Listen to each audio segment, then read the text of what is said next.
ever wrote a song, before you ever sang along, I knew you were only the only one I need. Came around, oh, you kissed me on my mama's couch, and I knew your life was meant for me. Before it swayed, before that dance, girl, I knew you would be my one and only word. So you can give me this whole life with you standing by my side. Baby. 'Cause I know I got what I need and I won't let it go. No. So I gotta learn the hard way. I don't want no I'll get baby. it right, Oh, I think I know if he's no, I'll get it right on the first try. I don't want no I'll get it right, chances. get it Don't right want no new by my romances, side. no. I'll get it right on the first try. Darling, I know together we'll be growing old. I will never let you go. My love is only for you. Okay. 'Cause it's like this whole world here in this hand I'm holding. So completely I'm out to you know we gonna walk right through.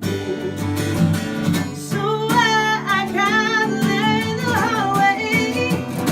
I don't want no I'll man get it be. right, Oh, I think I know by if my he. side. No, I'll get it right on the first try. I don't want no I'll get it right, Don't want no new by my romances, side. no. I'll get it right on the first try. You say, I'll get it right if it keeps you by my side. I'll get it right on the first try. 'Cause I don't want no I'll mistakes, get it right don't want no by my new side, romances, darling. no.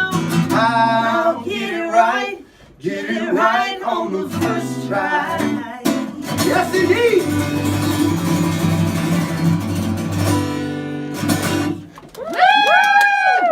Oh my gosh, that was great! Thank you. My wife's only looking at my gray hair the whole time. I love great hair. Excuse me for being old and gentlemanly. That, you guys are just wonderful.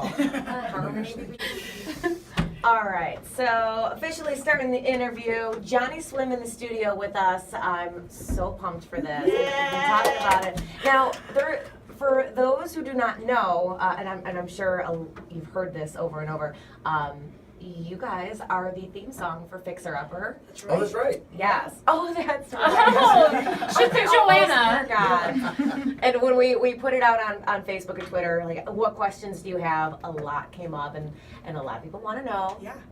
What do you think of Chip and Joanna? Oh my gosh. Who are Chip and Joanna? Well, they are the hosts of No, Fixer kidding. Upper. They are- are better than they even seem. They are pretty better than they awesome. seem. They really are. They're the How is coolest that girl- possible? I know, and they're like really our friends, and we really like. How did you meet them? How did they become your friends? So they called us one day. Well, True no, story. actually, what happened was we got a call from our agent asking if we wanted to be on the show, but we didn't know what the show was. So we were kind of like, no, we don't really want to do anything with reality TV. Like, we don't know what it is. And so we passed on it, and then we visited his mother in Florida, and she was like, you guys have to see this show. It's amazing. You're going to love it. And I sat with his mom and watched like a marathon of it. And it wasn't until like a week later that I thought, Oh, that's that's the thing that they wanted us to come to. So luckily, right around then, they said, "Okay, I know you guys can't come to be on the show, but we would really like to use the song." So I guess they had the record. But they said, in the car. we got a call saying Chip and Joanna Yeah. want to call you. And like, is it talk okay to if they call you personally? And we were like, sure. And as literally within like 10 seconds of being on the phone, they were bosom buddies. But I think part of it is They that were bosom buddies. like we were bosom buddies. we were okay. all You're sharing they were bosoms. bosom buddies with us. But I got it. Yeah, you said it right. there's like something awesome about, I think couples that work together and kind of do their life together and raise their kids, and it's kind of all Like there's no kind of like trail for us. We're all kind of blazing our own paths and trying to figure it out as we go. So I think we had like very serious camaraderie, for that reason. Early on. But they're But like... also him and Chip are basically the same person. No. Same personality. We have the same personality for sure, but I Yeah. remember when I told Chip I needed to put a crib together whenever Joaquin was born, he just laughed and literally sent me tools to the house. He was like, here, so you can, I know you don't have any tools. Yeah, that was Abner's first day. I told Chip, I said, I gotta fix some stuff. I'm gonna do my mom a favor. I'm gonna fix some stuff at the house. To which Chip also laughed, and then sent someone to the house. Yeah, on my they behalf. literally sent without them knowing. Like Without I got me a call knowing. saying, I think "Hey, I went Chip and through- Joe want to through fix some it. stuff. Heard your mother-in-law needs some stuff. We want to surprise Abner and her. Like, what can we do?" And they like.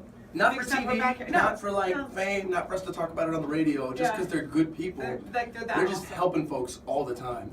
So that's when we say they're even kinder than they seem. They really are much kinder, much more, even more genuine and generous than they even seem on TV. Wow. Yeah.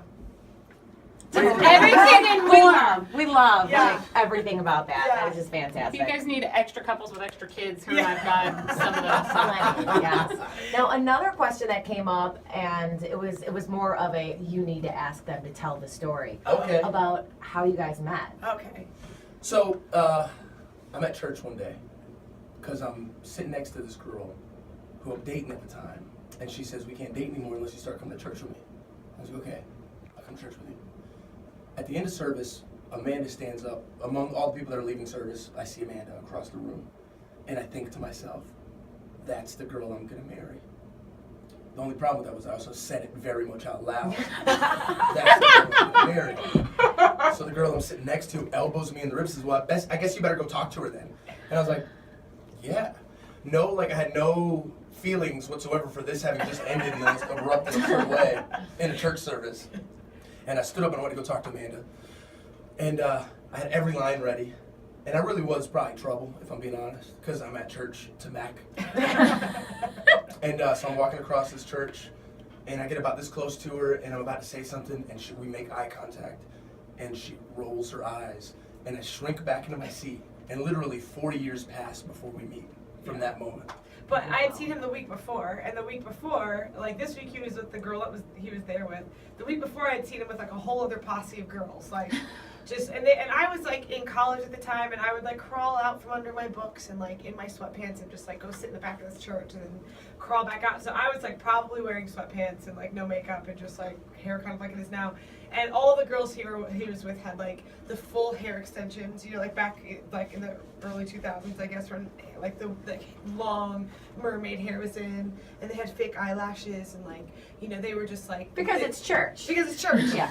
And they were just, all like completely put together, like flawless, like they were just gonna walk a red carpet. And I was like, if he likes all those, and he was like in the middle of them. I just remember it was like he was like it was like his harem walking behind him. And I was like, Whatever. he's really cute, but if he's likes all those girls, he's not gonna like my little troll self that just crawled through. So I avoided him. So like I remember him like standing up and like coming my direction, and I was like, nope, trouble. He is trouble. I am not gonna say anything cool to him. I'm gonna just sound like a dork, and it's just gonna be bad. So I avoided him for 4 years. I would see him all the time. And I love the way she like finds a way to make herself seem like she was just like this trolly thing that was there. But I think the whole world knows that when you put pretty girls, super dressed up, next to the most gorgeous girl in the world, and she's in sweatpants, the most gorgeous girl in the world still stands see out. why I married him. Like, it's just a fact. Relationship goals. Yeah, I want all the men listening to be taking notes. Did you hear what he said? That's right. My husband, did you hear that? I need you to be taking notes. Thank you. Okay. So, My yeah, sweatpants so are beautiful. Sweatpants are beautiful. He So we better met like 4 years sweatpants. later. My roommate was a songwriter, singer-songwriter. His name's Matt Carney. He's still Yeah! successful. Love Matt. Yeah, Carney. Matt and I Good for we you, lived though. together for years, and so Matt and I were going to a coffee shop one night, and Amanda was sitting there, and he knew Amanda already. And he goes, Amanda Abner, you guys have met, right? Like, y'all should connect. And like, we hadn't met, and so that was our first official introduction. Was my roommate at the time. And Matt luckily, Carney. the 4 years, he grew up a good bit and I had eliminated all his literally- extra girlfriends. I literally, Perfect for me. from that moment, that was the last breakup I had in life. Was the moment I saw Amanda and said, "That's the girl I'm gonna marry." I never dated again until Amanda. That's right. Locked it down. Get down. And the rest was history. The rest is history, yeah. That-